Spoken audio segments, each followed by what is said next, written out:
Hi again, everyone. Today I'll give you yet another update on an ongoing experiment. My graduate student Tiffany Herder and I are investigating whether support for visual skills enhances students' learning from an educational video game. As you know, video games are highly visual, and the visuals are usually designed so that they're intuitive to use. For that reason, educational video games are a great way for students to take on the role of an expert, for example, in our game, the role of an expert astronomer, and then to solve tasks that they would usually encounter in that role. That includes the use of visual tools for problem solving. For example, astronomers use line emission spectra to understand what gases are present in a faraway astronomical object such as a star.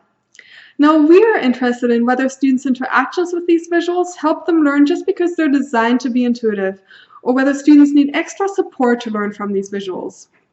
Tiffany conducted a pilot study that suggested that students indeed do have difficulties understanding what the visuals show, how they're being used, and also whether they're even legitimate astronomical tools or just a gimmick of the game. So we're conducting an experiment where students play an astronomy game, and half of the students receive support to explain what the visuals show and how they're being used, which is one of the visual skills that we're interested in. The other half of the students do not receive this type of support. And then of all students, we're again taking half and we give them support for intuitive use of visuals, which reinforces the use of visuals the way they're designed to be used within the game. And this is another visual skill we're interested in. The other half of the students, once again, do not receive this type of support.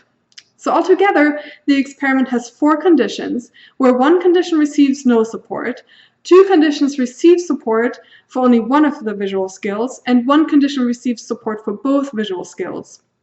This will allow us to test whether students need support for these skills and whether they need support for both types of skills or only one, potentially because the intuitive use of visuals could already be sufficiently supported by the game. So Tiffany is currently running this experiment with the help of several of our undergraduate research assistants, Megan Chen, Mia Zhang, Morgan Lee, Natalie Tofvesen, Olivia Stein, Paige Casibo, and Paul Adu. Again, I'll keep you posted on the results as soon as we know.